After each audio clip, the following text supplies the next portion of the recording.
E quando a gente surgiu em 2016, a gente determinou muito claramente o que a gente queria. A gente queria ter uma empresa forte, uma empresa com uma marca consolidada, mas que principalmente entregasse para os clientes um produto melhor, num preço acessível. E aí em 2016 a gente bateu o primeiro prego na madeira e oficializou a Colinas Engenharia.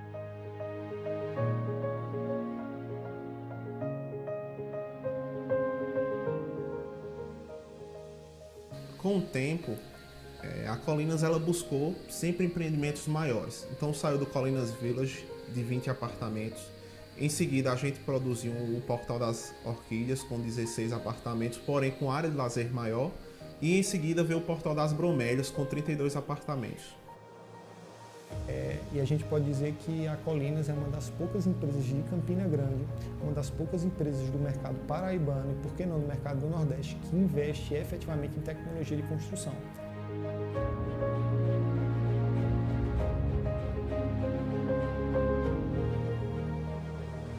Ele trabalhou inicialmente no sistema construtivo laje nervurada, depois a gente passou por outros empreendimentos com blocos de alvenaria estrutural e agora com o Portal das Palmeiras a gente está trabalhando com o sistema de paredes e concreto moldado em loco.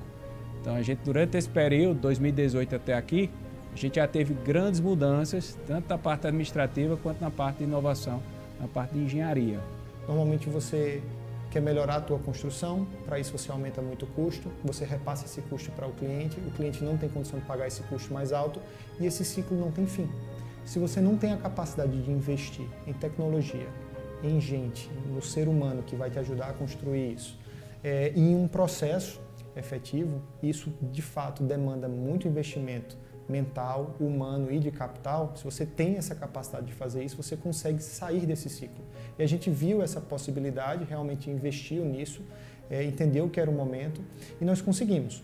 O grande objetivo da Colinas, como construtora, é entregar um produto popular e com várias outras qualidades. Não é porque é popular que vai ser feito de toda forma. Hoje a Colinas ela conta com vários sistemas de obra, tanto para controle como também para fiscalização. Então é interessante que a gente vê o crescimento da empresa, principalmente no que diz respeito a processos internos, né, de organização de documentos, organização financeira, de melhorias de processos internos, de implementações de sistemas. E trabalhar num ambiente desse que nos permite aplicar melhorias, buscar novos métodos, que possam sempre, no final, nos dar melhores resultados, isso motiva muito os seus colaboradores. Então, se parar para pensar sobre o crescimento da empresa, né, a gente pode considerar um crescimento exponencial, né? A gente não tem um crescimento linear. A gente começou com empreendimentos muito pequenos na cidade e hoje a gente já está com empreendimentos que se comparado a empresas de longa data, né?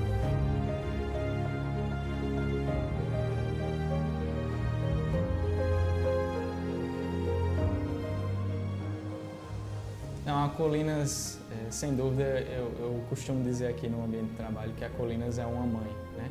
Então representa meio que a figura de uma mãe no ambiente profissional, digamos assim. Se eu puder dizer dessa forma, seria basicamente isso. E a Colinas é isso, crescimento constante, com pessoas que amam o que fazem e mais do que isso, pessoas que sabem o que querem.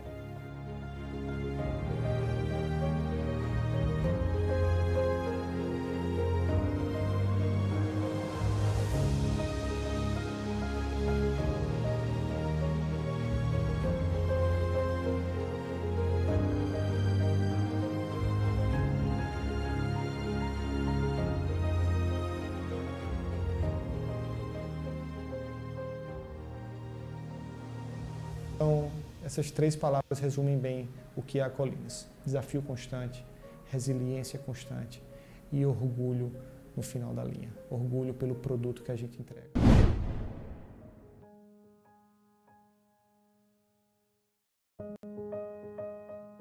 Sejam muito bem-vindos a mais um episódio do Regenera Podcast. Antes de mais nada, deixe o seu like e compartilhe esse vídeo com aqueles que você ama. Você já deve estar percebendo que tem uma carinha nova aqui do meu lado. Marcos entrou de licença paternidade. E quem está comigo aqui é essa trabalhadora espírita maravilhosa e jornalista aqui na cidade de Campina Grande, Ivaneide Nunes. Seja muito bem-vinda ao meu lado nessa bancada. Muito obrigada, é uma alegria estar aqui ao seu lado. É uma trabalhadora tão maravilhosa que tivemos a oportunidade de nos conhecer melhor durante o MIEP, né, desse ano. E agora estamos aqui com esse convidado extraordinário para bater esse papo tão legal que esse podcast nos proporciona, né? Pois é. E eu vou revelar para vocês que eu tô muito animada com quem tá aqui na minha frente hoje. Um profissional e um trabalhador espírita que eu admiro muito. Ele, além de espírita, trabalha, né, com a psicoterapia, é um psiquiatra, né, com muita bagagem e tem mais de 10 livros publicados, a sua maioria nesse caminho espírita, mas também na área de saúde mental. E eu queria trazer para vocês alguém que vai nos esclarecer muito sobre saúde mental, ansiedade, até seu último livro, que é Ansiedade e Felicidade. A gente vai trazer aqui muitas dúvidas que permeiam a sociedade hoje acerca desse tema. Mais de 20 anos falando sobre evangelho, sobre doutrina espírita, está aqui na nossa frente Leonardo Machado. Seja muito bem-vindo ao Regenera Podcast. Muito obrigado, é um prazer estar aqui no Regenera Podcast, um nome bastante sugestivo, na ideia de que cada encontro desse é um encontro de regeneração de si mesmo, né? Eu aproveito pelas coincidências da vida para enviar um abraço para a família da Dona Ceissa, que é tão grata, tão cara ao meu coração, a todas suas filhas, 3 filhas, o filho, o Y, né? E todo esse trabalho que vocês estão fazendo juntos. Maravilha, e é uma alegria recebê-lo aqui também, Leonardo. E para a gente já iniciar nesse assunto que, de certa forma, faz parte da vida da gente, que é a ansiedade, a depressão. Se não passamos por algo assim, com certeza conhecemos alguém que já passou, né? Hoje vemos esse aumento impressionante nesses casos de ansiedade, de depressão no mundo inteiro. Na sua visão, esse fenômeno revela algo que está acontecendo coletivamente, com a forma como estamos vivendo e nos relacionando com a vida, ou cada sofrimento ele precisa necessariamente ser compreendido dentro da história individual de cada pessoa? Vamos por partes. Vamos. Primeiro, sim, cada pessoa é única, não existe a depressão, mas as depressões, no sentido de que nós temos um compêndio de psiquiatria que fala sobre os aspectos biológicos, os aspectos terapêuticos, mas existe o que a gente chama de enfermidade. Existe a doença, que é a parte comum, e a enfermidade, que é como eu experiencio essa doença. Então, sim, cada pessoa, com a sua história de vida, vai ter uma maneira de enfrentamento e causas, né? Porque não dá para falar uma causa. Do ponto de vista, digamos, biológico e psicológico, não dá para dizer que uma pessoa adoece do ponto de vista de depressão ou ansiedade por uma única causa. Uma única causa explica no máximo 25% do porquê a pessoa está entrando naquele adoecimento. Mas é óbvio que, por mais que nós pensemos que nós sejamos singulares, nós compartilhamos muitas coisas. Então, muitas coisas que acontecem com seu João, que acontece com Dona Maria, embora sejam de culturas, de cidades, de situações de vida diferentes, compartilham algumas similaridades. E é esse compartilhamento de similaridades que faz com que, por exemplo, as psicoterapias deem certo. Porque elas, obviamente, individualizam o tratamento e cada vez mais na medicina e na psicoterapia fala-se assim de um tratamento tailor-made, ou seja, um tratamento específico para cada pessoa. Mas esse tratamento específico para cada pessoa parte por considerações gerais. Então, pensando nessas considerações gerais e nos tempos atuais, e especialmente aqui num podcast espírita, eu não tenho dúvida do que vou dizer que é uma falta de sentido, né? Nós estamos vivendo uma generalização de uma vida vazia, não no sentido pejorativo do termo, mas no sentido técnico, vazia de significado, vazia de propósitos. Quem alertou sobre a importância do propósito, talvez pela primeira vez, foram dois grandes autores, Adler, que era da Escola de Viena, e Viktor Frankl, que também era da Escola de Viena. Adler vai dizer que dentro do nosso interior tem o desejo do poder. Só que para Adler, o poder não era um poder tirânico, porque se a pessoa usasse o seu poder para alguma forma de tirania, ela não se sentiria saciada na sua existência. Então, para Adler, o poder que ele está falando do inconsciente, o desejo de poder, a superação do que ele chama de complexo de inferioridade, e esse termo complexo de inferioridade a gente escuta falar, mas não sabe se foi ele, Adler, que trouxe pela primeira vez, acontece, ou seja, a superação do complexo de inferioridade acontece quando eu, conseguindo poder, utilizo bem o meu poder com propósitos. Viktor Frankl, então, influenciado pela escola adleriana, de certa forma vai corroborar e vai aprofundar isso, dizendo que nós temos uma vontade de sentido. Ou seja, dentro do nosso ser não existe apenas a necessidade, digamos assim, de satisfazer a libido na perspectiva freudiana, mas também a necessidade de satisfazer esse sentido de nossa vida. Então, quando a gente fala de sentido de vida, obviamente a gente fala de vidas vazias no sentido de um esvaziamento do propósito, um esvaziamento do sentido. Esse é um ponto que permeia muitas das vidas que acabam me procurando como profissional. A gente associou tanto o termo ansiedade à doença, que a gente esquece que antes de qualquer coisa, ansiedade é uma emoção natural do ser humano. Exatamente.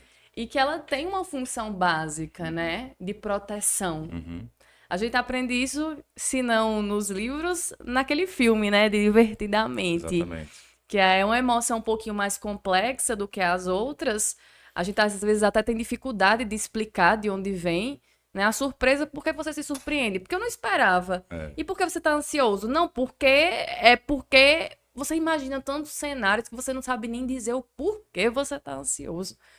E aí eu queria que você tentasse nos explicar onde é que essa emoção básica que veio para nos proteger, ela deixa de ser proteção e ela vira adoecimento. Você falou bem, os dois filmes, Divertidamente 1 e 2, foram muito bem feitos. Assim, tecnicamente, do ponto de vista psicológico, psiquiátrico, eles estão muito bem embasados. Existe uma dificuldade de classificar quais seriam todas as emoções de uma maneira consensual, mas certamente a classificação de um neurocientista chamado Paul Ekman é a que mais ganhou repercussão. E quando você vê Divertidamente 1, ele coloca 5 emoções básicas, né, que basicamente reproduz a visão de Paul Ekman. E as 5 emoções básicas que eles colocam, uma é uma emoção prazerosa, que é a alegria, né? 4 são emoções desprazerosas, que a gente chama de emoções negativas, mas não são negativas, Thaís, porque sejam moralmente ruins. São negativas porque são desprazerosas. A pessoa não se sente bem sentindo elas. Então é o medo, o nojo, a tristeza e a raiva. Só faltou colocar lá o que você chamou de surpresa. É uma emoção básica também, mas talvez fosse difícil fazer um bonequinho com a surpresa. Mas são 6 emoções básicas. No filme Divertidamente 2, ele já vai entrar nas emoções chamadas complexas. E o que significa emoção complexa? São emoções secundárias, terciárias. O que é isso? Mistura as emoções básicas do primeiro filme entre si, com algum tipo de percepção, algum tipo de interpretação. Então, a ansiedade é uma emoção complexa que mistura medo junto com surpresa. Então, a ansiedade vem do medo, mas não é o medo em si. O medo é mais basilar ainda. O medo tem a ver com alguma coisa específica. A ansiedade é um medo mais inespecífico. É o medo do novo, portanto. O medo da surpresa. Então, é o medo com surpresa. De qualquer forma, são emoções que fazem parte do nosso arcabouço espiritual e do nosso arcabouço, portanto, biológico. Porque para a doutrina espírita, o nosso corpo é um instrumento do nosso ser espiritual. Então, as emoções, elas são patrimônio do ser espiritual que nós somos. E elas têm uma função. essas emoções negativas, em geral, elas têm a função de nos proteger. Quando eu estou triste, em geral, eu tenho algum tipo de proteção. E não é à toa que, às vezes, depois de quadros depressivos, que a tristeza fica muito intensa, às vezes as pessoas conseguem mudar de vida, mudar o rumo da vida. Olha a tristeza aí, sinalizando alguma proteção, sinalizando alguma coisa. Olha, a vida que você está tendo não está sendo preenchedora, não está sendo satisfatória, né? Então, a função, a gente vai precisando aprender, além dessa função geral que eu estou dizendo de proteção, mas o aprendizado que essas emoções vão ter na nossa vida é muito importante que se desdobre em um tipo de psicoterapia, em que a pessoa vai aprofundando a si mesmo, entendendo o que aquele estado de adoecimento dizia. Obviamente que essas reflexões não chegam na hora, porque na hora, assim como a enxaqueca dói, a depressão dói. Assim como a dor de ombro, a dor de coluna dói, o transtorno de ansiedade dói. Por quê? Porque qual é que caracteriza uma coisa que sai do normal, né, do ser humano, para uma coisa que sai para um adoecimento? É basicamente a paralisia que a pessoa fica. Quando eu falo paralisia, no sentido de não conseguir avançar, se sentir que não está no controle da própria vida. Obviamente que a gente não tem controle de nada, mas pelo menos a gente consegue manejar melhor quando está saudável. E quando a pessoa está em adoecimento, ela se sente sem manejo. É como se ela estivesse sendo dominada, é como se ela estivesse sendo assim, controlada pelas próprias emoções, e não ela conseguindo manejar as suas próprias emoções. E aí o Divertidamente 2 traz uma cena muito bonita, que é isso, que a ansiedade, ela começa a girar tão inquieta, e fica, até que ela fica estática. Vou dar um exemplo um pouquinho mais técnico. Tem a doença de Parkinson, né? Que você tem um tremor. sim. Essa doença de Parkinson acontece do ponto de vista biológico por conta de uma área do cérebro chamada substância nigra, que está deteriorada. Então é uma parte importante para o movimento. Beleza. Mas o Parkinson você tem tremores, mas também tem rigidez. Por quê? Porque parece que, do ponto de vista biológico, a rigidez é o extremo do tremor. A pessoa treme tanto que para. Que é o exemplo do lado. Fica tão inquieto que não sai do lugar. Entendi. Pensa tanto, a inquietação é tão grande que não consegue sair. Então, é interessante, num quadro psiquiátrico chamado catatonia, o paciente pode sair do estupor para a agitação, porque os dois falam de um estado de disfuncionalidade emocional. E aí vem, por último, uma outra característica dessas emoções quando elas estão muito intensas, né? Eu costumo dizer, e coloco isso no livro, a ansiedade é o futuro no presente. E esse futuro no presente nos vem, de alguma forma, para nos tirar do presente. Por quê? Porque a gente entende que o nosso presente não está satisfatório, que a nossa vida atual não está boa, mas não é um entendimento racional, é um entendimento mais inconsciente. Beleza. Isso é normal de acontecer. Agora, quando fica um excesso de ansiedade no presente, a gente fica tão inquieto, que aí não consegue fazer as coisas. Vem problema de concentração, problema de lapso de memória. Mas do ponto de vista, digamos, filosófico, psicológico, é porque a ansiedade, ela nos traz uma inquietação, né? Por quê? Porque é o futuro. E que seja uma ansiedade boa, porque existe. Que a gente chama assim, eu chamo de ansiedade de expectativa. Que seja uma ansiedade ruim, que seria uma ansiedade apreensiva, é futuro. E se a gente não pode viver o futuro. Se a gente vive muito o futuro, o que é que acontece? Paralisa no presente. Essa talvez seja a grande questão. O quanto eu estou paralisado nas decisões na vida, sinaliza também o quanto a ansiedade está saindo do normal e entrando no patológico. E aí a gente vê o quanto a ansiedade ela faz com que a gente perca o controle. Ou seria a sensação de não termos controle que nos deixa ansioso, né? E na sua visão, enquanto pesquisador e profissional dessa área, por que que a incerteza da vida ou essa falta de controle faz com que a gente perca o equilíbrio? Assim, não ter o controle, não saber o que vai acontecer, e aí a gente se coloca no futuro, mas o futuro ainda nem chegou, e a gente... E por que hoje isso é tão mais forte? Por que isso é tão evidente? Tem a ver com a imprevisibilidade. de alguma forma, nós não lidamos bem com a imprevisibilidade, com o imprevisto, né? Porque aciona essa surpresa demais e de alguma forma a gente gosta de uma rotina. E de fato nós precisamos de alguma rotina. O problema é o apego à rotina. Sim. O problema é o apego à previsibilidade. Não é à toa que muito tempo atrás o budismo já nos fala da necessidade do desapego. Então não é que a gente não precise de uma rotina, de uma previsibilidade, o problema é o apego a isso, o excesso, portanto. E nos dias atuais a gente vive momentos de guerra, né? Certamente, se a gente olhar para trás, quando chegar daqui a uns anos, é muito provável que a gente olhe esse momento atual. Então, a gente está falando agora de março, né? Estamos agora em março de 2026. Como fica na rede social, pode ser que você veja esse programa depois. Março de 2026. Certamente, se a gente daqui a 2 anos olhar para esse momento, a gente vai perceber que estamos no momento de uma guerra mundial moderna. Eu não vivi a Guerra Fria, por exemplo, mas eu estou vendo hoje tudo que eu estudei no livro em relação a uma Guerra Fria, que são questões econômicas, são questões narrativas, né? Ou seja, não tem uma bomba. Só que, além da Guerra Fria, a gente tem uma guerra quente, ou seja, com bombas, ou seja, com destruição. Só que não é mais uma coisa local, embora a gente queira às vezes dizer que é local, mas se você analisar bem, eu converso com jornalistas que atendo ou que conheço, e falo assim, olha, o que você acha? Ou até políticos, né, que também pensam no todo, assim, no conjunto geral. Você acha, não, a gente não está numa guerra de proporção fora do local? Porque o que acontece na Ucrânia influencia o que acontece no Oriente Médio. O que acontece no Oriente Médio influencia o que vai acontecer na Groenlândia.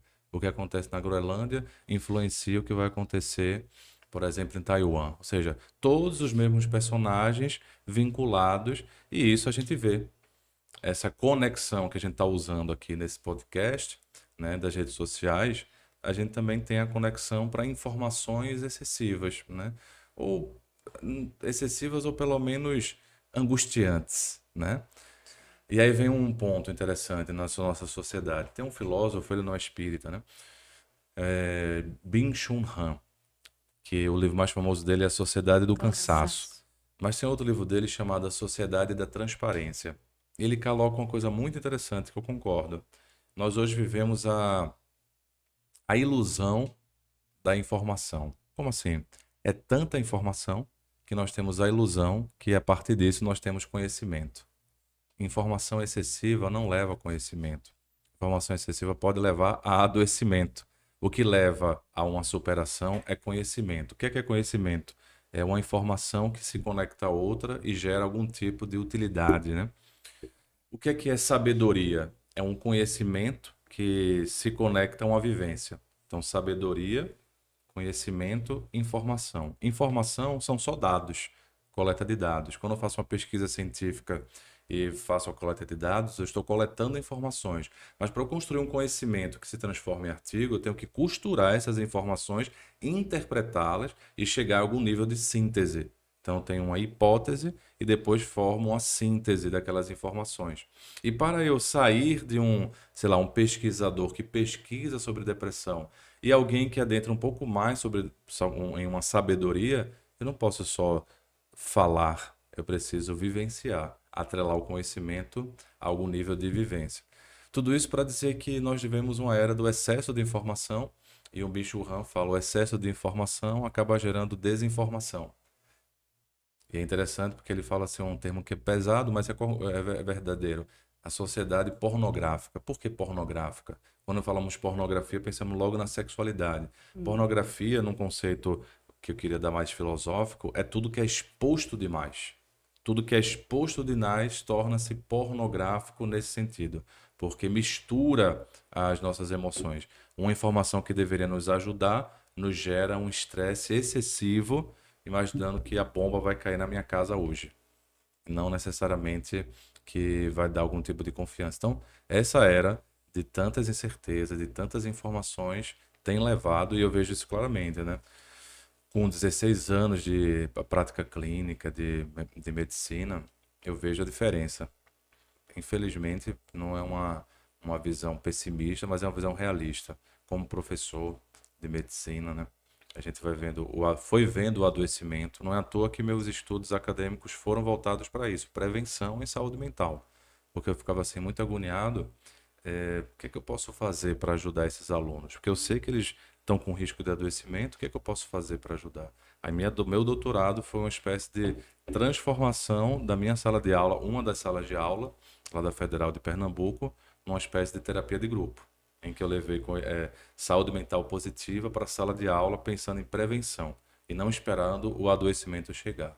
Então, acho que essa é uma reflexão. Como eu lido com as informações? Como é que eu lido com esse banco de dados que me chega todo dia, me convidando a uma ilusão de onipotência?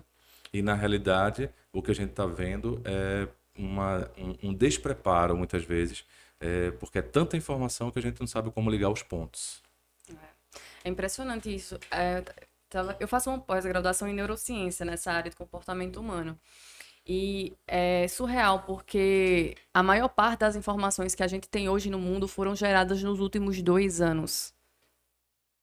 Então, assim, nos últimos 2 anos, a gente gerou a maior parte das informações que a gente tem no mundo. Então, tudo que aconteceu antes dos últimos 2 anos é a menor parte que a gente tem. A vida se tornou muito complexa. Né, Leonardo? Então, a ansiedade, né, as possibilidades, a mente fica muito aflorada. E nesses dias que eu tô muito ansiosa, assim como a maior parte das pessoas, eu me dou o direito de abrir o evangelho. E aí, muitas vezes, aparece para mim uma mensagem que é até bem conhecida. Olhai os lírios do campo. Eles não tecem nem fiam, e ainda assim... E aí, Jesus nos convida a acreditar e lembrar da providência divina. De que Ele está sempre a nos amparar e nada a nos faltar, e que a hoje cabe os problemas de hoje, deixa amanhã os problemas de amanhã. E aí, ao mesmo tempo que Ele nos convida a confiar nessa providência, a gente não pode esquecer que não há providência também sem o nosso esforço. Em algum momento, a providência divina encontra o nosso caminhar. Qual é esse momento, né? Até que ponto está na mão de Deus, Sim. da espiritualidade? Porque quando a gente busca a fé como um recurso, né, para o nosso adoecimento, a gente pode incorrer no risco de terceirizar a responsabilidade. E aí não tem como. Então eu queria que você falasse sobre isso. A fé como um recurso, mas entender que é preciso também existir o esforço e a responsabilidade daquele que está doente no processo da caminhada. Sim. Eu poderia responder e irei fazer também, em algum momento aqui hoje, analisando essa passagem de Jesus que é fundamental sobre a ansiedade, né? É uma passagem sobre ansiedade. Mas antes disso eu queria compartilhar. Eu achei curioso, né? Ter algum toque da família da Ceissa aqui. Muitos toques, viu? Inclusive, vou aproveitar, porque esse programa, gente, ele não existiria sem a Colinas Engenharia, tá, Leonardo? Eu queria agradecer mais uma vez. Pessoal, fica o convite para vocês acessarem o site, as redes sociais. Tá aqui na descrição do vídeo, de todos os nossos vídeos. Colinas Engenharia, nosso grande parceiro e patrocinador. Muito obrigado a Ibson, a toda a família de Ceissa, porque esse programa não existiria sem essa grande parceria. Muito obrigada a vocês. E eu me recordo de que quando era mais jovem, com meus 20, era estudante de medicina ainda. Então eu vinha muito aqui no MIEP, né, no Movimento de Integração do Espírita Paraibano, acho que é esse... Isso. E via aqueles jovens, né, filhos da Ceissa. E aí me recordo de quando o jovem espírita, estudante de medicina, as portas se abrindo da vida, assim. Eu ficava assim, angustiado, e não era era uma ansiedade do que é que eu tenho que fazer. Qual é o meu propósito? Qual é o meu planejamento reencarnatório? E essa é uma pergunta que permeia muito a mente de jovens espíritas. E eu também me peguei pensando nisso. Porque tinha música, eu estudei no Conservatório Pernambucano de Música, dos 12 até os 19 anos, compunha nessa época. Hoje em dia compõe mais ou menos. Eram composições assim, para orquestra, coisa difícil para eu poder tocar sozinho. entendeu? Ao mesmo tempo, estava na medicina, adorando a medicina, né? E começando a querer fazer psiquiatria. Eu não entrei na medicina pensando em fazer psiquiatria. Pensei em outras coisas, neurocirurgia, oncologia. Ao mesmo tempo, era um jovem que tinha livros espíritas, né? Meu primeiro livro espírita foi sobre Sócrates, quer dizer, esse foi o segundo. Então, um interesse por filosofia muito grande. E estava fazendo palestras no Brasil todo, não existiam as redes sociais, então às vezes a gente fazia o trabalho e ele crescia um pouquinho mais devagar, ou então as pessoas ficavam sabendo mais devagar do trabalho, né? E aí eu fiquei, qual é o meu caminho? Porque são tantas portas que estavam abertas, qual é o meu caminho? E me recordo de perguntar para Divaldo Franco, assim, para ele me dar uma luz. E a resposta dele foi muito interessante. Ele falou assim, meu filho, assim como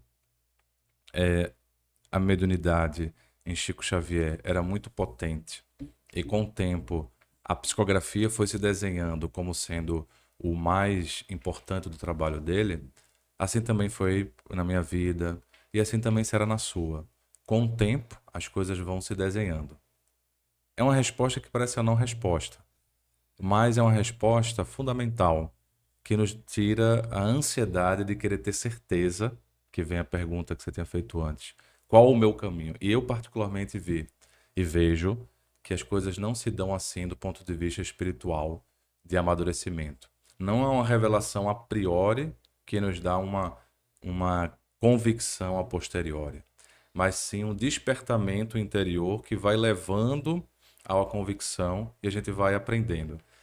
Nesse sentido, Carlos Drummond de Andrade tem um livro de poesia chamado Amar se aprende amando.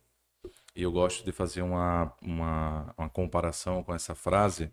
O livro tudo é muito bonito porque o Carlos Drummond vai falar poesias de amor, mas esse amor cotidiano. Não é o amor das epopeias, é o amor do dia a dia, coisa simples. E eu gosto de fazer uma comparação de que viver se aprende vivendo. É vivendo a vida que nós vamos descobrindo quais são os caminhos que nós temos ao longo das nossas existências. Então, nesse sentido, é que a gente não precisa também se quedar, ou seja, paralisar, preocupando-se tanto com o que a gente tem que fazer enquanto meta existencial, mas sim fazer. E ao fazer as coisas, o caminho vai se apresentando, porque a gente vai aprofundando o nosso interior. A gente vai aprofundando a nossa jornada interna. Jesus, sabendo disso, ele faz nesse Sermão do Monte algumas conclusões, alguns pontos, algumas considerações que eu queria aqui pensar. Que assim, antes de falar sobre os lírios do campo, ele fala assim, ó, não é a vida mais do que o corpo, não é a vida mais do que a vestimenta.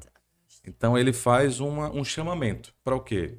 E ele não responde, ele faz a pergunta. Então acho que é a passagem do evangelho mais psicoterapêutica, com mais perguntas, como essa resposta do Divaldo para mim, que foi uma resposta de um psicoterapeuta da alma, uma pessoa sábia, um homem sábio, que sabe que às vezes a resposta melhor é a resposta que nos leva a uma reflexão e não a um direcionamento tão rígido. Então ele começa a fazer uma pergunta, né? E nos leva a pensar, qual o objetivo da vida? O que é que eu quero para a minha vida? O que é que eu elejo como essencial para a minha vida? Porque aí está a base de muitas coisas da depressão e da ansiedade, que a gente começou já a falar. E Jesus retoma aí, né, de forma bela. Aí depois ele convida o quê? A um olhar para a natureza. Esse convite, porque ele podia ter falado qualquer coisa, mas ele faz um convite para olhar os lírios do campo e os pássaros do céu. De alguma forma nos fala uma conexão com uma vida um pouco mais descomplicada. Um pouco menos complicada, né? Ou seja, a vida natural. Isso não significa que a gente vai precisar, digamos assim, viver no campo para poder ser feliz. Mas significa que o campo, ou seja, a natureza, ou seja, a simplicidade da natureza, nos convida a algumas reflexões para descomplicar a nossa existência. E aí ele vai falar, olha, os lírios do campo, eles não se vestem como... Eles se vestem de forma tão bonita que nem Salomão, nem a vestimenta de Salomão se compara. Salomão simboliza o rei, simboliza para o judeu de então o momento de um ápice do reinado judeu na terra, né? Então ele quer falar, olha, o dinheiro não compra felicidade. O dinheiro não compra bem-estar. O dinheiro pode ajudar, mas ele não compra bem-estar. E ele retoma, ele vai retomar essa síntese, né? Não vos preocupeis com o dia de amanhã. Porque outras traduções falam, não fiquem inquietos com o dia de amanhã. Porque preocupação e inquietação são dois sintomas da ansiedade. Preocupação, sintoma mais cognitivo, inquietação, sintoma mais físico, emocional.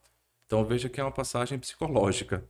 Então psicologia no Evangelho não é uma coisa de moda, é uma coisa de estudo, porque desde que Jesus falou, há uma psicologia no Evangelho.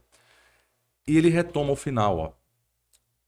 Quem de vocês, por mais que pense, vai conseguir aumentar 1 milímetro da própria estatura? Interessante. O que é que ele está dizendo? Que não é que ele está desconsiderando o poder do nosso pensamento vinculado à fé, mas ele está dizendo que tudo tem um limite.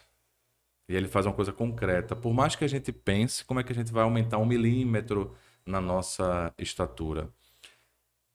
Esse mesmo Jesus que fala isso, e se a gente interpretar de uma maneira, digamos assim, muito rápida, a gente vai pensar que é um convite à acomodação. É o mesmo Jesus que nos fala, se você tiver a fé de um tamanho de grão de mostarda, você vai conseguir transportar os montes e as montanhas. Então como é que vai combinar, né? Essa coisa do pensar muito não vai adiantar, mas se você pensar com fé, vai mudar a montanha exterior. Certamente ele está mostrando aí duas faces da fé. Uma fé que modifica as coisas externas, uma fé que modifica as coisas internas, ou seja, a saúde, mas uma fé que não dá para modificar e aí tem que se resignar. É uma fé-ação, superação, e uma fé-resignação, que é outro tipo de superação. O Evangelho segundo o Espiritismo coloca sobre a resignação que a resignação é uma força ativa, justamente porque no nosso interior nós temos muitas inquietações. Então, para ficarmos menos inquietos, resignadamente falando, e não acomodadamente falando, nós temos que ter uma resignação. Porque a pessoa acomodada, ela não está tranquila, ela também está inquieta, porque dentro dela, ela tem a convicção de que ela não é capaz. Então, ela dentro dela tem a baixa autoestima muito grande, por isso que ela fica acomodada. Ela está então, em sofrimento não muitas está vezes, tranquila, né? está em sofrimento.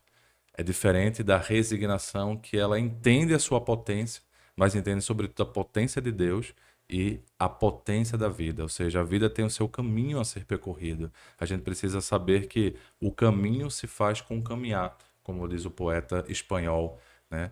Caminheiro não há caminho, o caminho se faz com caminhar. Só que como nós somos muito inquietos, nós queremos saber qual é o caminho antes de caminhar. Queremos ter o mapa antes da jornada. Aí não é fé. A fé justamente vem para preencher esse vazio de informações com outro tipo de informação, que é uma informação sentida, e não é uma informação pensada. Não é possível comunicar fé do ponto de vista apenas intelectual, porque fé tem uma dimensão, alguma coisa vivencial. E é interessante, por último, sobre essa passagem que você bem trouxe, que essa passagem está inserida no Sermão do Monte. Então, dentro do Sermão do Monte, que é fundamental, Allan Kardec ele desdobra em um Evangelho segundo o Espiritismo várias outras partes, mas especialmente o Sermão do Monte. Então, dentro do Sermão do Monte, onde tem as bem-aventuranças, ele insere a questão da ansiedade. Então, só por isso já nos mostra que é um problema humano, que ele não ia perder o tempo dele, né, dentro do Sermão do Monte, fundamental, uma mensagem atemporal, para falar uma coisa que não fosse de relevância. Então, se ele abre o espaço para falar sobre ansiedade, para falar sobre as inquietações, as angústias humanas dentro do Sermão do Monte, é porque o Cristo sabia que é algo, uma coisa muito relevante para todos os tempos. E aí me fica até um pouco mais tranquilo quando vejo que se naquela época a gente já tinha problema com ansiedade, embora hoje nós tenhamos, não é algo novo. Isso já é uma visão mais otimista. Interessante. Pode parecer pessimista, mas é o contrário, é otimista, porque, olha, a gente ainda tem que superar. Não é que a gente tinha superado isso e agora está pior. Talvez os números sejam mais visíveis, porque antes não se tinha números. mas a problemática é uma problemática humana de tempos imemoriais. E sobre o caminho da resignação, porque conversávamos até antes de começar a gravar o podcast que enfrentamos muitas dificuldades na vida, perdas, frustrações, decepções, sofrimentos, enfermidades, enfim. E a partir do momento que a gente encara isso como um sinal e uma oportunidade de evoluirmos, de amadurecermos, do outro lado tem a possibilidade de cairmos no sofrimento ainda maior. Então, qual o caminho da resignação? Qual é o caminho que a gente pode traçar para enfrentar essas dificuldades de forma que nos ajude a amadurecer e não a sofrer tanto? A psicologia chega numa questão da aceitação.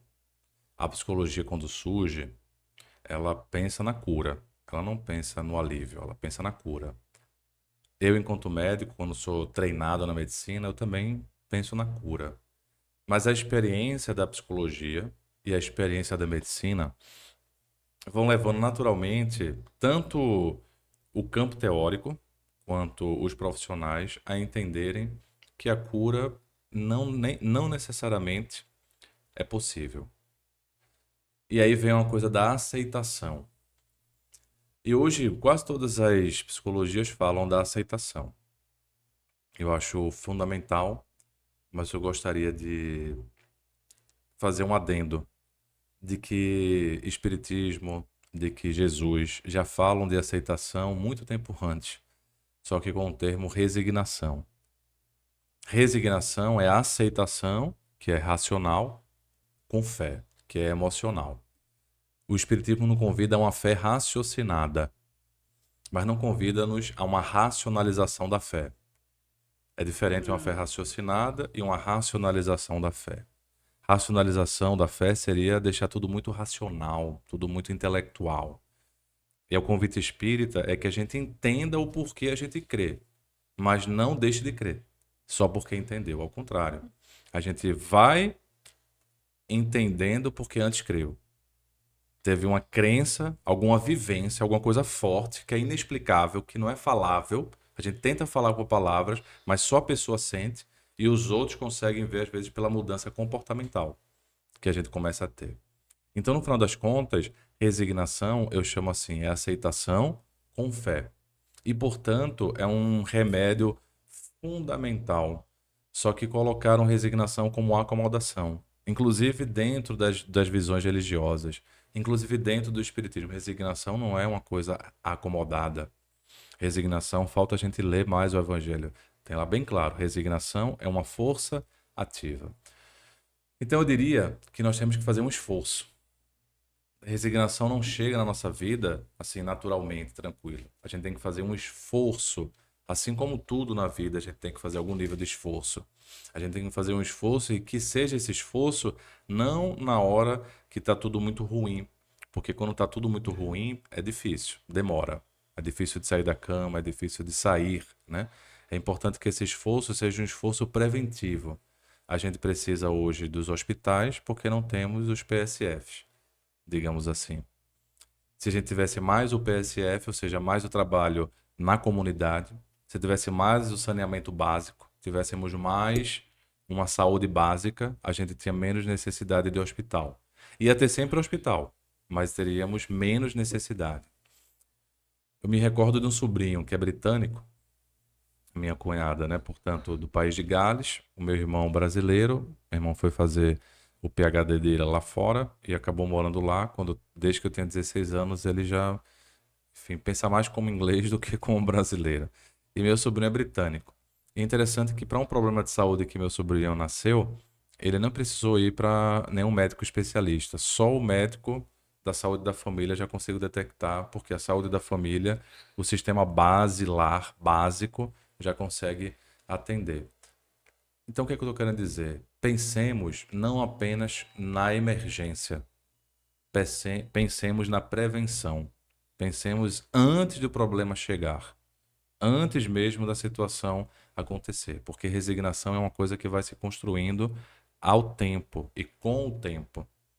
na hora H, buscar ajuda, buscar o tipo de alívio, porque também não dá para a pessoa lá com a dor enorme, seja resignada. Isso é crueldade de nossa parte. Tá com a dor de... Imagina só uma pessoa com enxaqueca. Eu gosto muito da enxaqueca, porque eu não tenho enxaqueca, mas quem tem, sabe, não dá para fazer nada. Às vezes a pessoa tá com a dor de enxaqueca, tem que ficar num quarto, sem barulho, escuro, porque qualquer estímulo dá dor de cabeça. Então como é que você vai falar assim para a pessoa na hora, se ela não consegue nem escutar? Se ela não pode ter estímulos. Então essa é a metáfora que eu uso para dizer que na hora do sangramento você tem que estancar o sangue. E por isso que as casas espíritas são hospitais também. Dão os passes, dão as ajudas, para que depois a pessoa com um pouco mais regenerador, né, com um pouco mais de regeneração interior, consiga adentrar em outros patamares. Aí é onde vem a resignação sendo construída para que posteriormente, quando outras dores chegarem, porque vão chegar, não sou eu jogando praga em ninguém, é a realidade da É a vida. vida.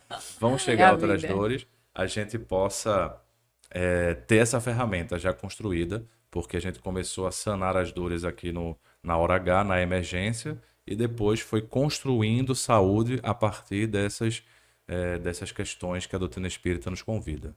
Faz sentido? Faz sentido. E a gente vê que não tem como conquistar nada se não nos esforçarmos para tal, né?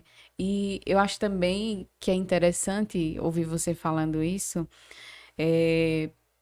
para ficarmos atentos às nossas emoções. E aí parece que tudo se encaixa, né?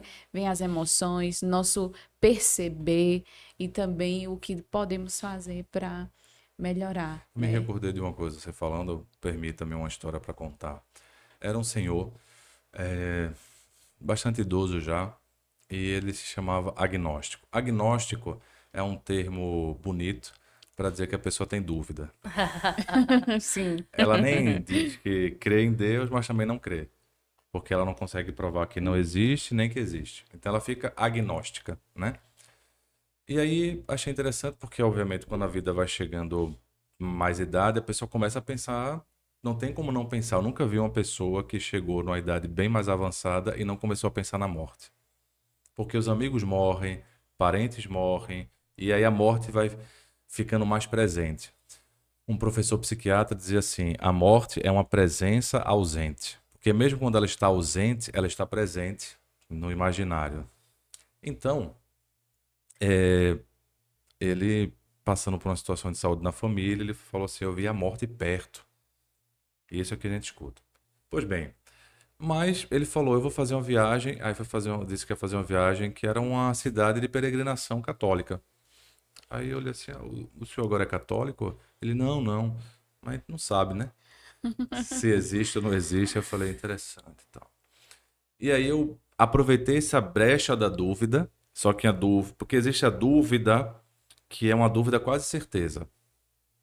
Quando eu me fixo numa coisa chamada agnóstico, é uma dúvida quase certeza. Entendeu? Não é que eu tenho dúvida se existe. Eu sei que não existe, só tenho dúvida como explicar. Então eu estou fechado na dúvida, não é essa dúvida que ajuda. A dúvida que ajuda é essa dúvida da abertura. Então, como eu vi que ele estava num momento diferente, eu falei assim para ele: pois é. Aí fiz o tratamento tudo, e falei assim: agora, se eu pudesse prescrever, ele já sabia, ele tinha descoberto que eu sou espírita, que eu acredito na parte espiritual.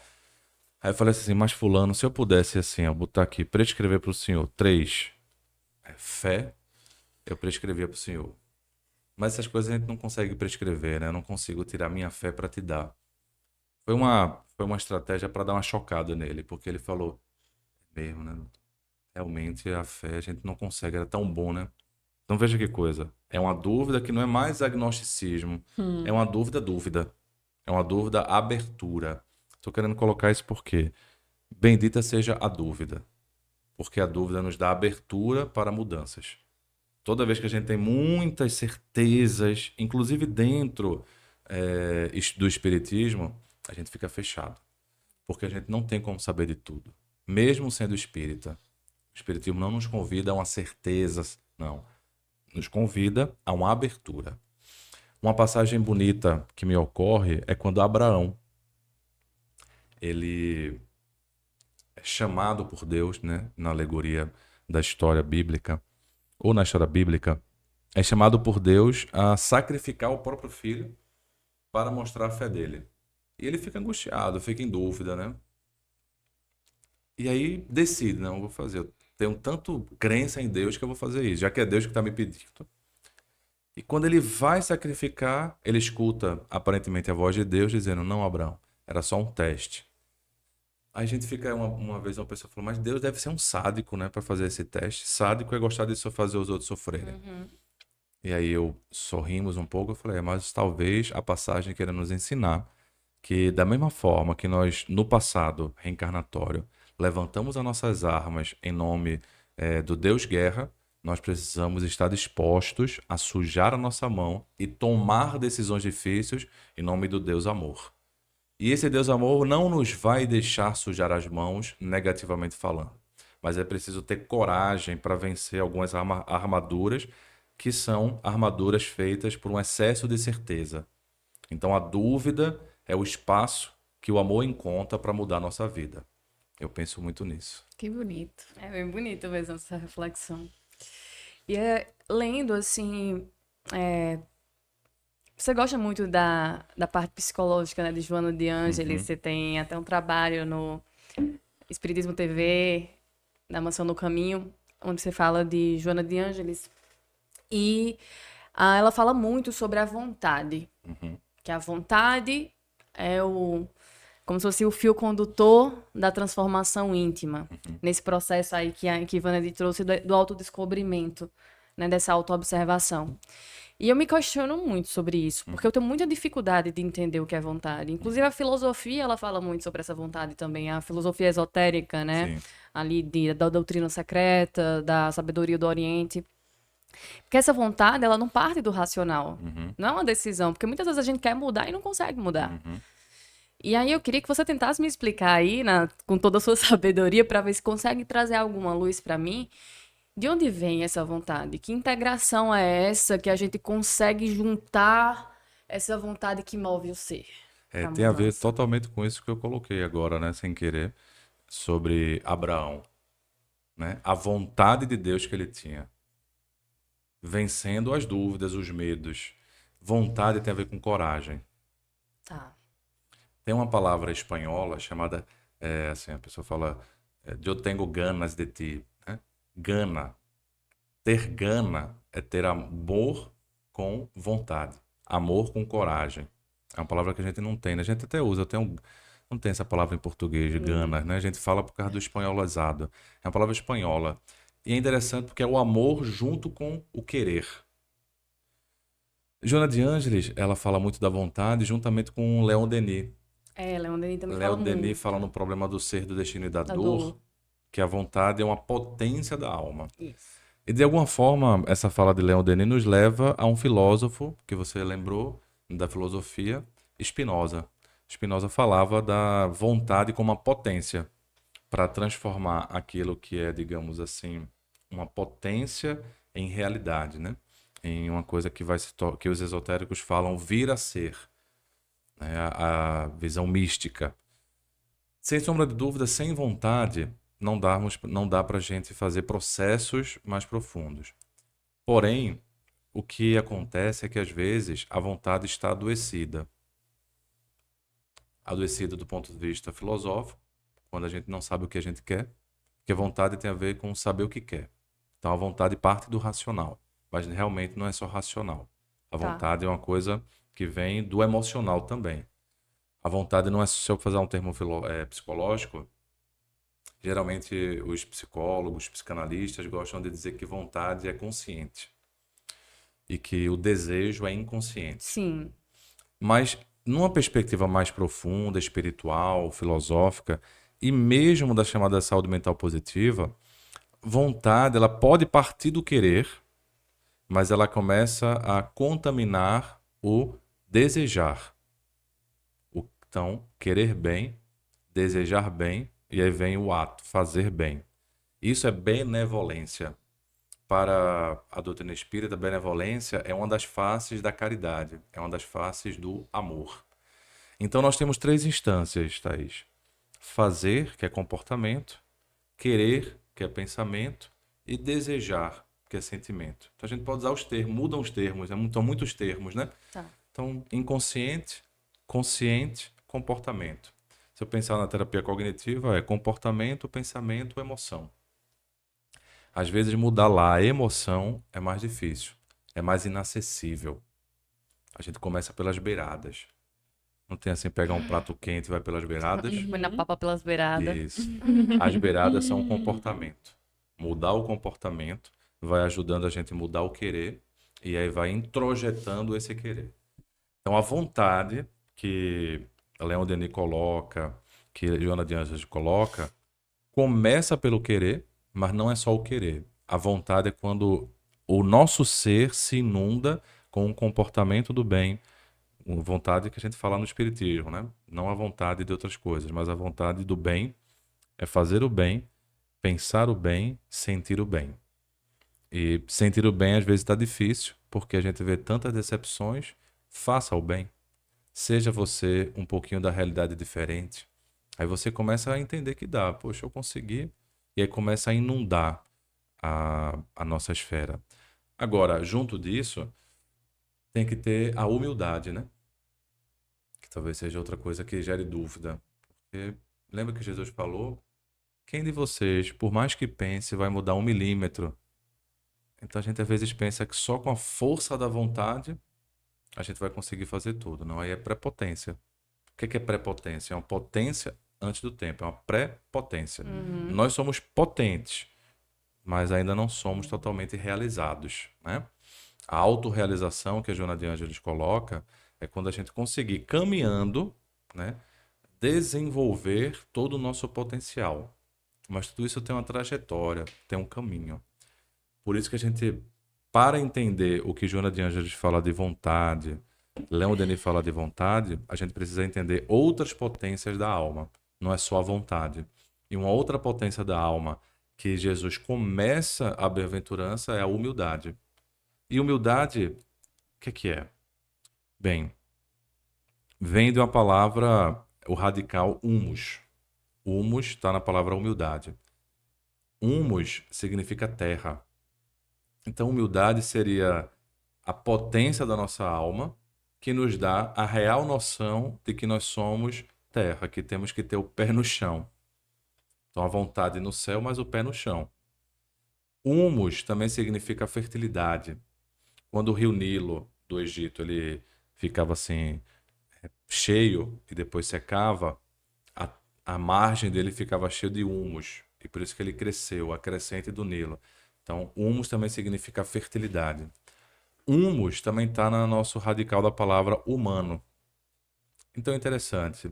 Para sermos humanos, temos que ter humildade de ser terra e fértil. Fertilidade ao mesmo tempo. Então só dá para pensar em vontade, como Joana de Ângeles fala e Leon Denis fala, se a gente fala de humildade. Porque senão a vontade se torna prepotência, e se torna arrogância, e se torna também carrasca. Porque a pessoa fica, poxa, mas eu quero, mas não consigo. Aí vem a humildade. Pois é, não consegue ainda. E tudo bem. Não consegue fazer tudo o que você desejaria, mas consegue dar um passo inicial. Por isso, começando pelas beiradas, aos pouquinhos. Então, são as potências da alma que se juntam. Então, me parece que se eu pudesse resumir, só dá para entender a potência da alma da vontade se você também entende a potência da alma da humildade. Junta as duas coisas. Faz sentido? Muito. Ela ficou reflexiva. Fiquei, eu tô pensando várias coisas aqui. Eu sempre faço uma terapia durante o episódio, gente. Normal. Não tem como, né? Não tem outro caminho. E ainda voltando para a questão da depressão e da ansiedade também, mas principalmente da depressão, muita gente que sofre nesse sentido fala que é como se tivesse perdido o sentido da vida. Sim. Não há mais a vontade de viver, a potência da alma não está em evidência quando se está em sofrimento por conta da depressão. E aí, você, enquanto pesquisador profissional da alma e também um estudioso, né, de Joana de Ângeles, enfim, como é que se pode fazer para encontrar esse sentido da vida? Quais são os caminhos que a gente pode, quais são os questionamentos que a gente deve fazer, ou quais são as atitudes que a gente pode tomar diante desse sofrimento que nos faz perder o sentido da vida? Eu gostaria de compartilhar uma história que pedi para a pessoa, porque era um jovem profissional de uma multinacional que estava na ampla ascensão de carreira. E do nada, assim, segundo ele pensou, a depressão chegou. Então era uma depressão, chegou na vida dele sem ele imaginar. Ele nunca imaginou que ia ter depressão. O tratamento foi feito, tudo. E no final, quando ele estava perto de receber alta, nas sessões finais, eu comecei a introduzir perguntas de Viktor Frankl. Viktor Frankl, ele nos sugere, pensando no sentido da vida, não só pensarmos o que eu quero da vida, mas também o que a vida quer de mim. Inverter a situação. E nesse o que a vida quer de mim, a gente pode pensar o que é que a vida quis de você trazendo essa depressão até o seu colo, ou seja, até a sua existência. O que é que a vida pode estar ensinando para você? Ele achou estranha essa pergunta. O que é que essa coisa ruim pode ensinar? Né? E eu falei, pense um pouco. No outro mês que ele voltou, ele falou assim, doutor, achei estranha aquela pergunta, né? Eu sou um cara muito pragmático, os números, sou acostumado aos grandes números. Mas eu fiquei pensando e acho que entendi o que o senhor quis me dizer. Porque, veja só, eu não sou um cara acostumado a valorizar pequenas coisas. Como eu falei, eu sou um cara dos grandes números. Cheguei onde eu cheguei, né, por conta disso. Mas eu me emocionei, né, quando minha tia... Quer dizer, eu estava no carro e começou a tocar música de uma cantora. E aí eu me lembrei da minha tia. Explico, doutor, porque a minha tia, ela, de vez em... Acho que todo domingo, não lembro bem se era todo domingo, a cada 15 dias, enfim, muitos domingos, me levava, junto com meus primos, no carro para um passeio. E ela colocava essa cantora lá nas alturas.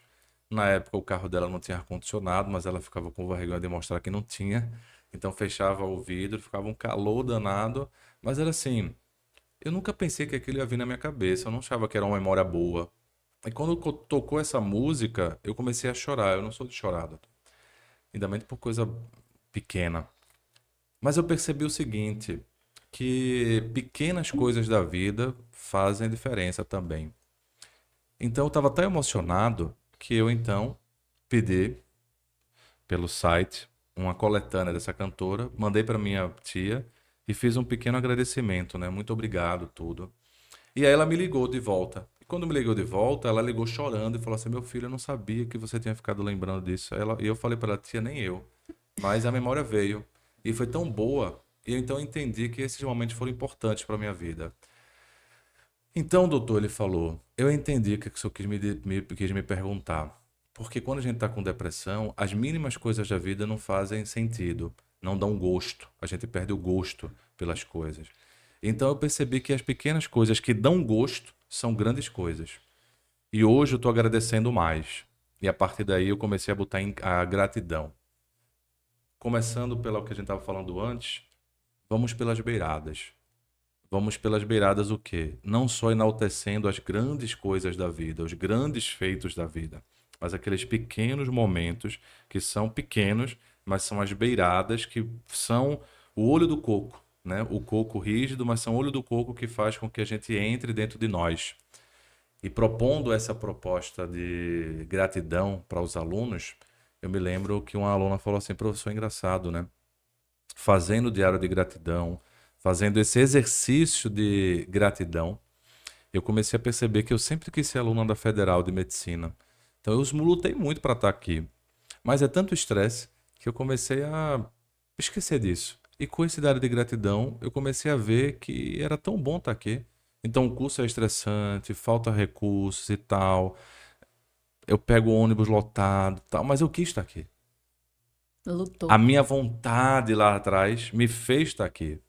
Agora, a minha falta de vontade de não conseguir enxergar o dia a dia tá me fazendo adoecer. Ela falando, né? E aí, gratidão. É ir pelas beiradas para poder preencher o coração de amor. gratidão como uma forma de ver a vida. E quando a gente vai ampliando isso, a gente entende uma mensagem, que é uma mensagem mais difícil, Thaís, que eu demorei a entender, de Joana de Ângeles. Só que ela escreve com o nome Um Espírito Amigo, no livro Evangelho segundo o Espiritismo. Então, antes da mensagem resignação, tem uma mensagem chamada A Paciência. E essa mensagem é da Joana de Ângeles com o nome Um Espírito Amigo. E ela começa a mensagem assim: a dor é uma bênção que Deus envia aos seus eleitos. Como é que a dor vai ser uma bênção, né? Parece masoquismo. Só se você tem uma... Mas se você tem uma visão de uma única existência, realmente, parece um masoquismo.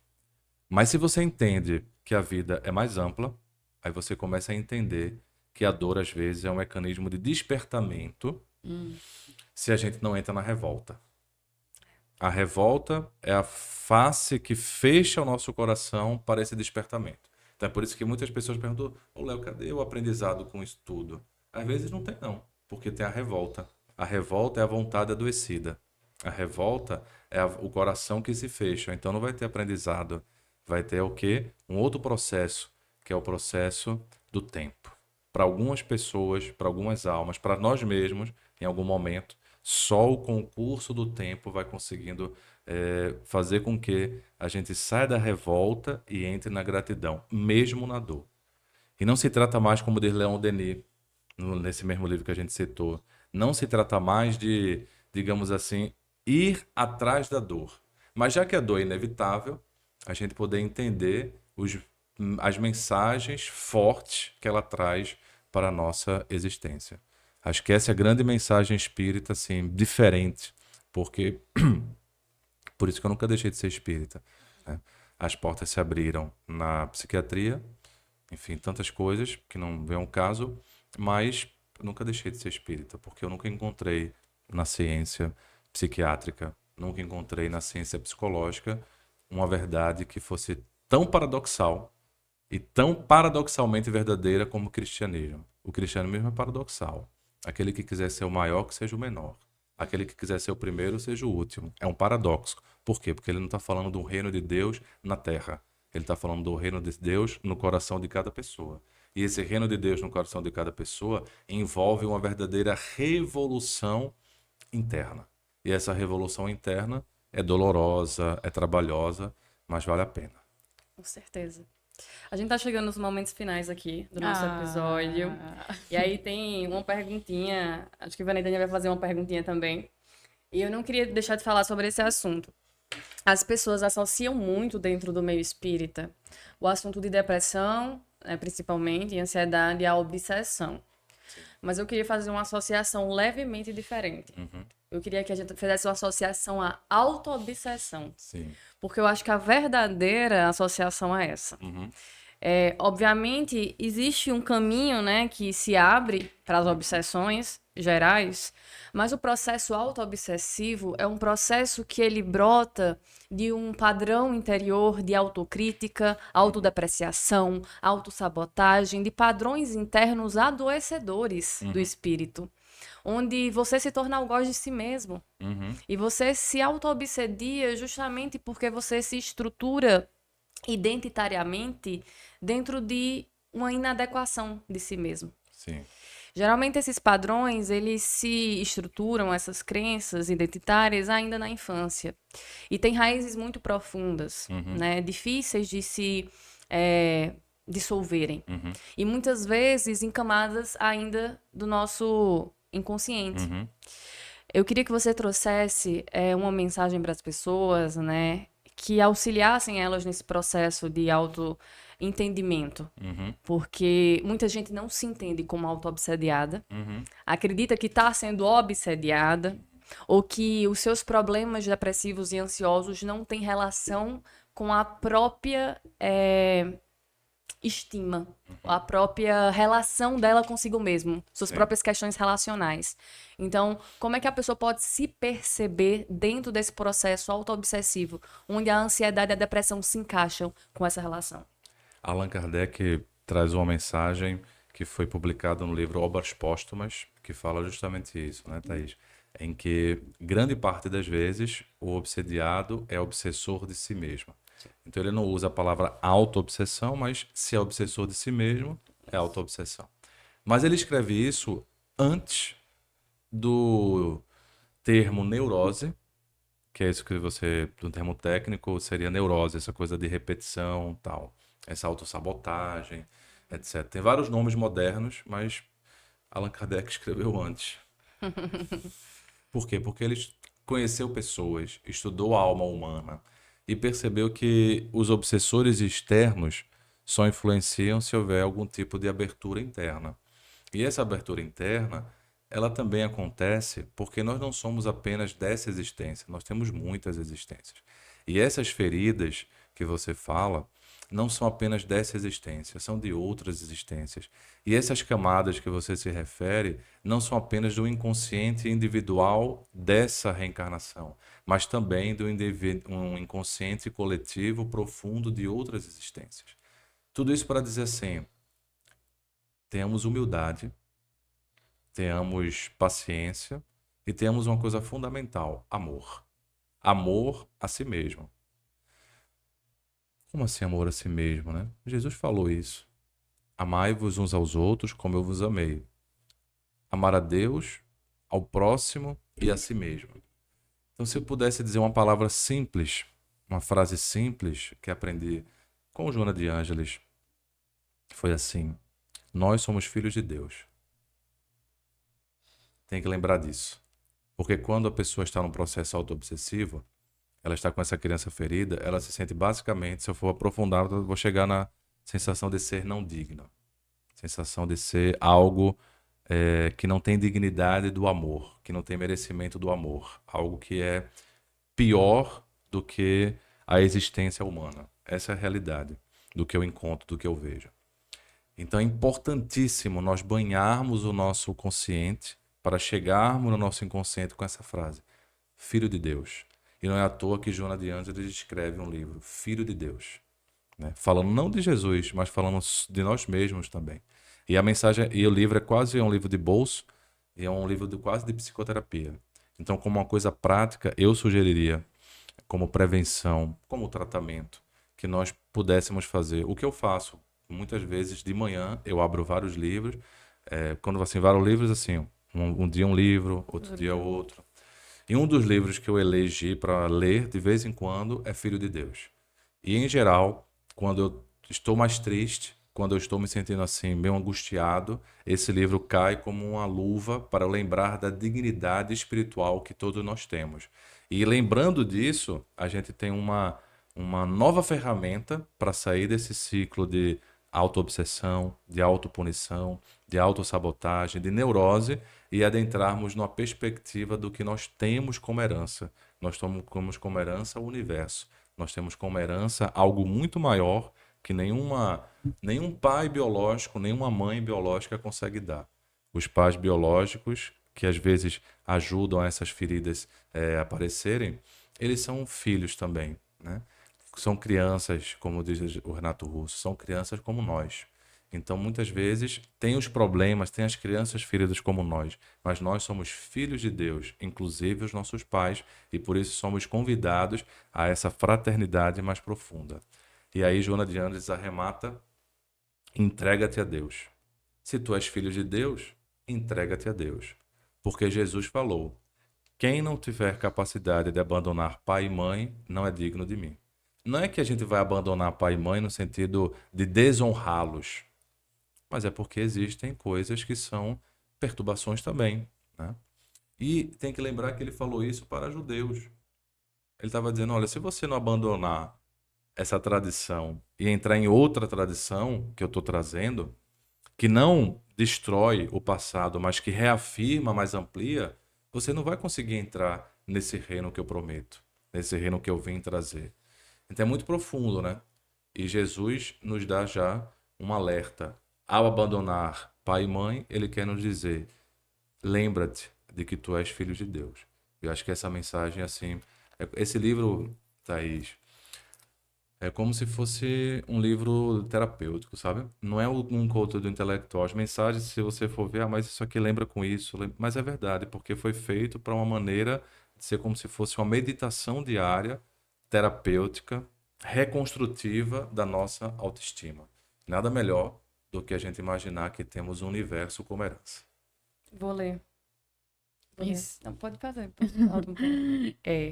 A gente falando das relações, e você menciona que nossos pais também são filhos, a gente pensa também como algumas relações ao longo da nossa jornada, falando mais no contexto desta reencarnação em que estamos, acabam sendo,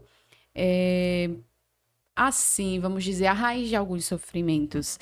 E aí a gente vê que não só a relação dos pais, mas também temos inúmeras outras relações durante a nossa jornada. Então, como essas relações podem ser também um sinônimo ou algo que nos ajude a encontrar a cura também, Sim. como um apoio, como a certeza de que não estamos sozinhos, digamos assim. As pessoas são o adoecimento e a cura ao mesmo tempo. Como é essa Porque nós estamos relação, falando né? de relações abusivas, né? Também. Relações abusivas, relações tóxicas, também são novos termos que Allan Kardec também coloca como relações obsessivas, né? Allan Kardec fala da obsessão também que nós estabelecemos entre espíritos encarnados. Então, a obsessão para a visão espírita não é só de desencarnado para encarnado, é também de encarnado para encarnada.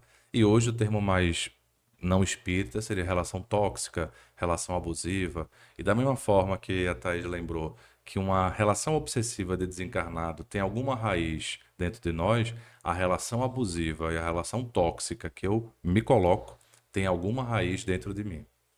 Porque a gente espera, às vezes, mudar o abusivo para mudar a relação. Às vezes não dá.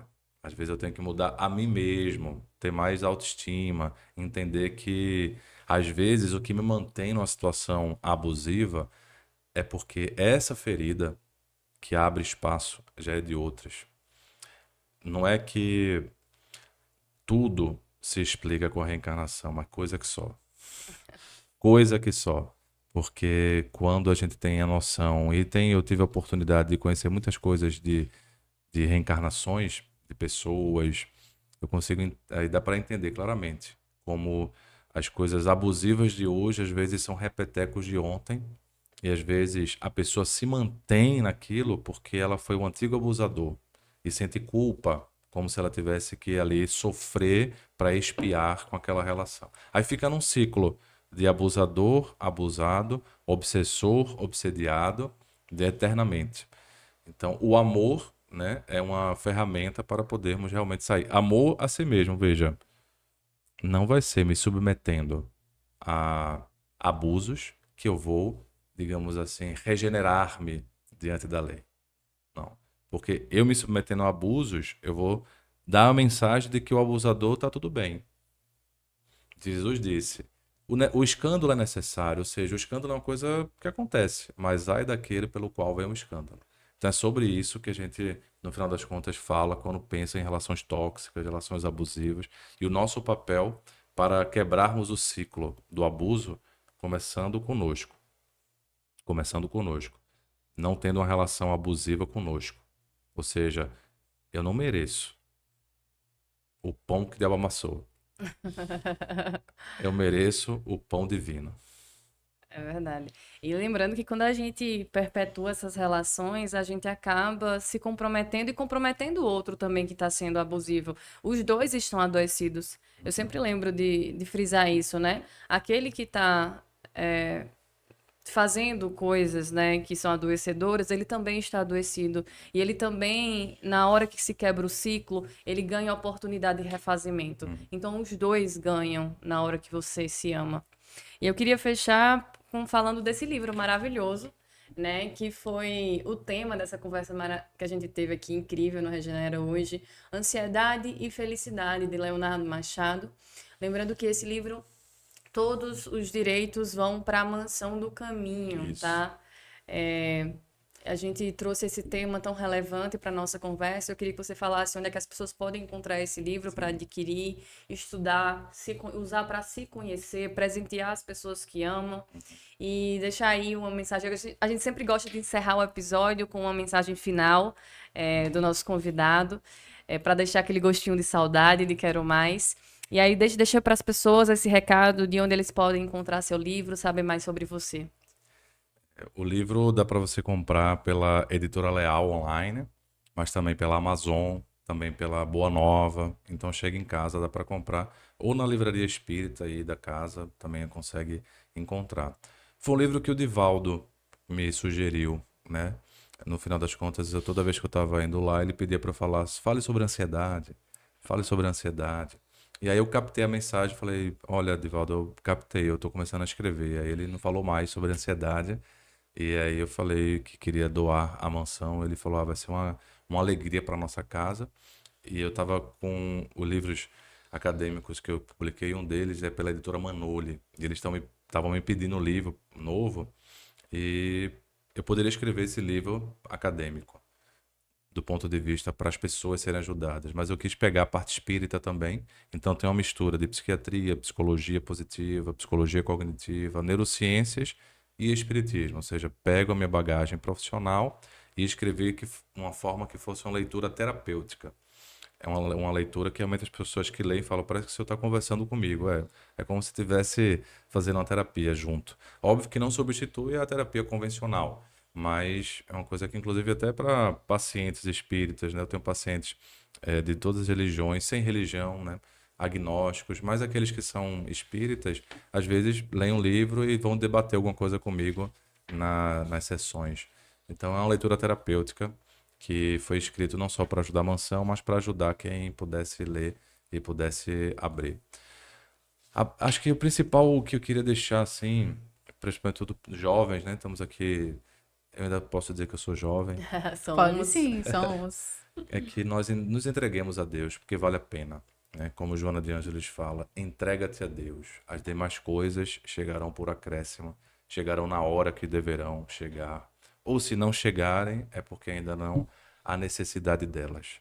Só chega na nossa vida aquilo que a gente tem necessidade. É impressionante. Isso não é fatalismo, é realidade.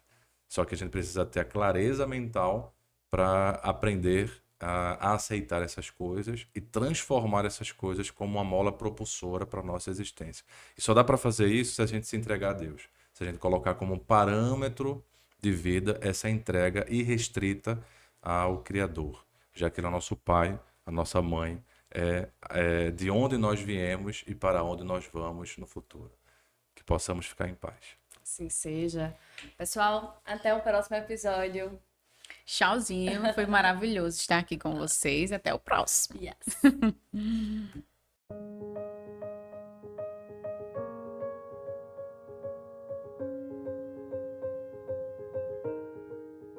E quando a gente surgiu em 2016, a gente determinou muito claramente o que a gente queria. A gente queria ter uma empresa forte, uma empresa com uma marca consolidada, mas que principalmente entregasse para os clientes um produto melhor, num preço acessível. E aí em 2016 a gente bateu o primeiro prego na madeira e oficializou a Colinas Engenharia.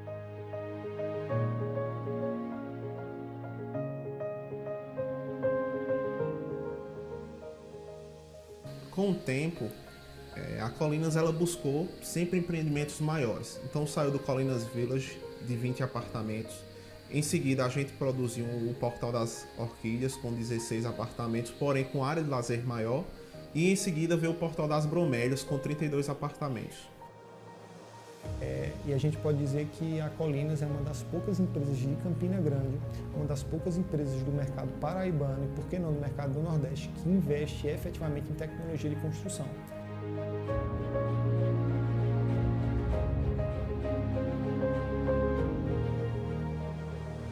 A gente trabalhou inicialmente o sistema construtivo laje nervurada, depois a gente passou por outros empreendimentos com blocos de alvenaria estrutural.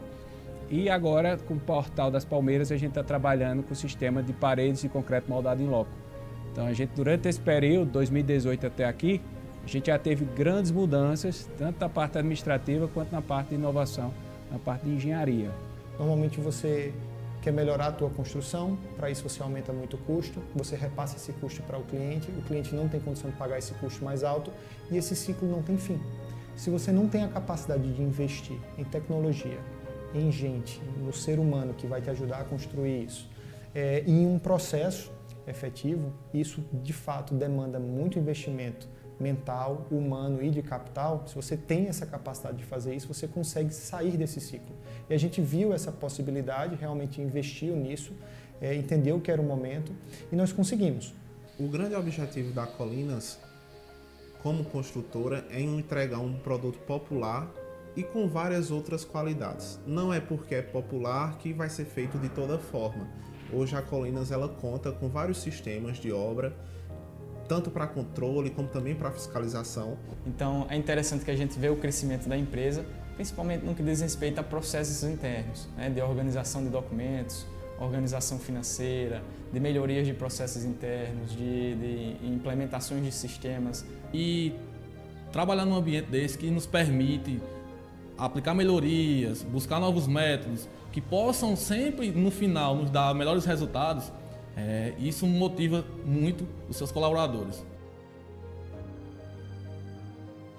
Então, se parar para pensar sobre o crescimento da empresa, né, a gente pode considerar um crescimento exponencial, né? A gente não tem um crescimento linear. A gente começou com empreendimentos muito pequenos na cidade e hoje a gente já está com empreendimentos que se comparado a empresas de longa data, né?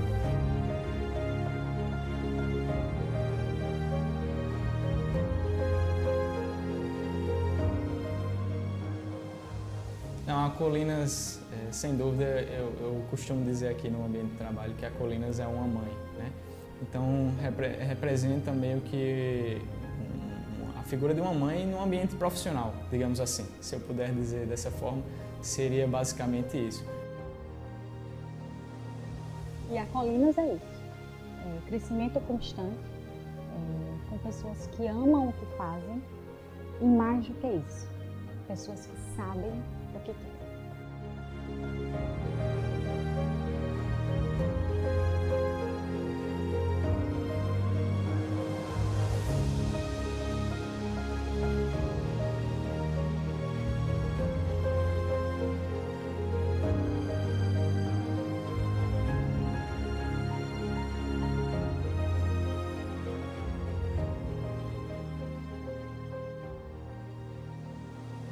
Então, essas 3 palavras resumem bem o que é a Colinas. Desafio constante, resiliência constante e orgulho no final da linha. Orgulho pelo produto que a gente entrega.